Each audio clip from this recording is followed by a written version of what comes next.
अगर अगर ऐसा होता तो आज की जो स्थिति है कि लोग रोड पे जो आकर के प्रोटेस्ट कर रहे हैं, ये सारी चीजें नहीं होती। जनता तभी प्रोटेस्ट करती है जब उसके मन में बहुत सारी चीजें भर जाती है, बहुत सारी सरकार को लेकर के उनके मन में जो है वो नफरत फैल जाती है, भर जाती है।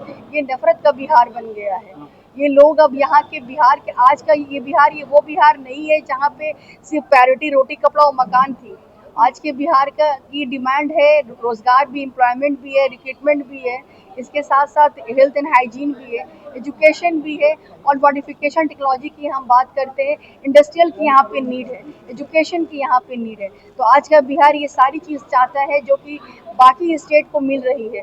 बाकी स्टेट जैसे आप देखेंगे बैंगलोर हो गया आपके आईटी सेल में, या मुंबई हो गया इंडस्ट्रियल एरिया में, दिल्ली हो गया, तो इस तरह का बिहार का भी राइट बनता है कि बिहार भी एग्जिस्ट करे। तो जब तक यहाँ के लोग, यहाँ की गवर्नमेंट नहीं एग्जिस्ट करेगी, समझेगी उनकी रिक्वायरमेंट को, उनकी, तो वो बिहार नेसेसरी कैसे बनेगा। क्या लग रहा है कि नीतीश जी सब पूरा नहीं कर पाए? नीतीश जी हमारे जो है मुख्यमंत्री हैं, और उन्होंने जो किया है बिहार के लिए वो काम बहुत पीछे हो गया है। आज के बिहार को पीछे हो गया है। आज के बिहार के लोगों को सड़क, पानी और यही नहीं चाहिए, उसके साथ साथ रोजगार भी चाहिए, शिक्षा भी चाहिए, स्वास्थ्य भी चाहिए, इंडस्ट्री भी चाहिए, तो ये सारी चीज चाहिए। अच्छा मैम, 2025 में ये मुख्यमंत्री इस पर सत्ता चेंज होगी? ये तो बिहार की जनता, ये अभी जो सर्वे हुआ है उस सर्वे के अकॉर्डिंग अगर आप देखेंगे, देखिए सबसे बड़ी बात है जनता की सरकार, सबसे बड़ी बात है जनता की आवाज़। जनता ही अब चेंज चाहती है, और जब जनता चेंज चाहती है, जनता अब नया बिहार देखने का सपना देख चुकी है, नया बिहार बनाना चाहती है। तो जब जनता की रिक्वायरमेंट है, और आज के टाइम पे सबसे बड़ा जो है उनकी उम्मीद और उनका एक आस जुड़ा हुआ है हमारे माननीय नेता प्रतिपक्ष तेजस्वी यादव जी के साथ। अच्छा मैम, क्या आपने इक्वालिटी की बात की और नया बिहार की बात की, आप लोग मतलब कि मुस्लिम समाज को गोलबंद करने की बात कर रहे हैं, एक विकल्प आपको जनसुराज के रूप में मिल रहा है जो मुसलमानों की भागीदारी की भी बात कर रहा है। देखिए अभी कुछ समय पहले जब हमारे नेताजी का जब सम्मेलन था, मैं समारोह सम्मेलन था, मैं उसमें वहाँ पे मौजूद थी। उन्होंने बहुत अच्छी बात कही। उन्होंने ये कहा कि अभी कोई भी ऐसा नहीं कि किसी नेता के कहने पे या किसी पैरवी पे या पावर पे या पैसे पे टिकट मिलेगा। जो डिजर्विंग कैंडिडेट होगा, जो जीतने वाला कैंडिडेट होगा, जो जनता के बीच रहा हुआ कैंडिडेट होगा, जिसका सर्वे में सबसे ज्यादा नाम होगा, जनता के बीच रहा है, उनके सुख दुख को बांटा है, साझा किया है, हम उसी को टिकट देंगे। एक सवाल है, जनता के सुख दुख और जनता के बीच जो आप बातें कर रहे हैं, आप भी बहुत जनता के बीच रहती है, बहुत सुख दुख में साथ रहती है, तो आपकी दावेदारी कहाँ से इस बार? देखिए मैं अपना पूरा काम कर रही हूँ, मैंने पूरा काम किया। एक महिला होने के नाते जाड़ा में, गर्मी में, बरसात में, भीड़ में, आधी रात में, आंधी में, आप अगर काम देखेंगे तो मैंने काम बहुत किया। और मैं बहुत अपने आप को लकी और फॉर्चुनेट मानती हूँ कि बिहार शरीफ के लोग मुझे पसंद करते हैं, और एज ए महिला वो मुझे एज अ देखते हैं। तो अगर मुझे मेरे नेताजी और हमारी पार्टी इस योग मानती है और मुझे अगर वहाँ से अगर खड़ा करती है, तो डेफिनेटली मेरी 110% ये पूरी यकीन के साथ, चाहे इसके लिए मुझे साम दाम दंड भेद जो भी हथियार लगाना पड़े, मैं सब लगा करके जी जान के साथ वहाँ से राजद की सीट इस बार निकालूंगी। और न सिर्फ सीट निकालने की बात है, बल्कि राजद जो अपनी सीट 15-20 सालों से खोती आ रही है, कहीं ना कहीं कोई कमी रह गई है, तो वो कमी इस बार चूक नहीं होगी। मतलब जहाँ राजद जमीन तलाश रही है वहाँ पर आप मुकम्मल कोशिश कर रहे हैं? बिल्कुल, क्योंकि ये मैं इसलिए भी कह सकती हूँ कि वहाँ पे जैसे यहाँ पे सर्वे हुआ है बिहार में, स्टेट में, तो हमारे माननीय नेताजी सबसे आगे निकले हैं।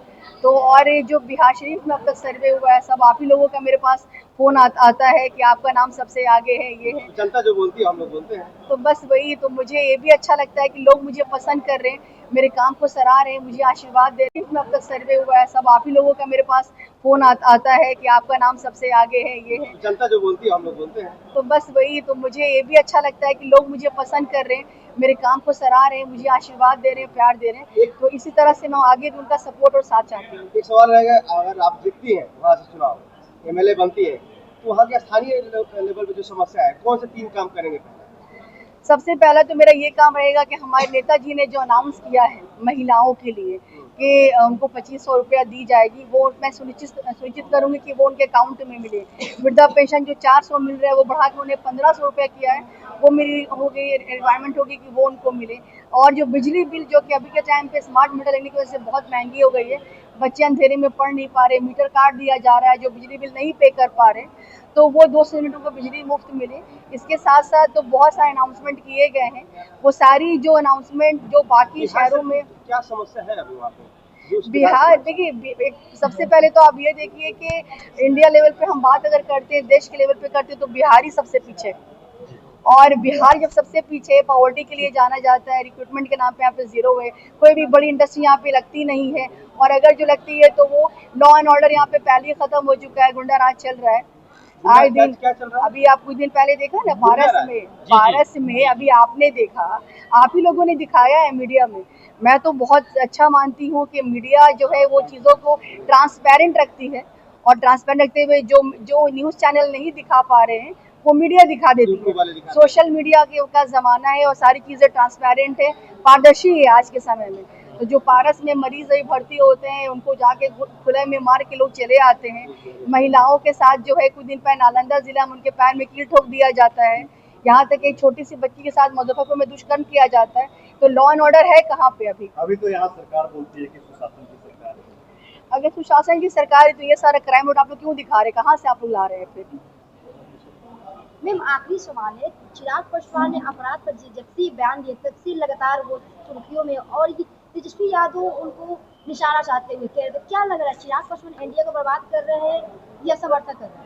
देखिए, सब अपना अपना राजनीति कर रहे हैं।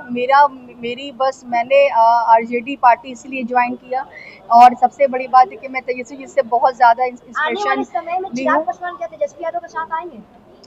अब ये तो मैं नहीं बता पाऊंगी, ये सारे बड़े लेवल की बातें हैं, वो तो एक लास्ट सवाल, अपने क्षेत्र की जनता से, आवाम से क्या कुछ संदेश देंगे पटना से?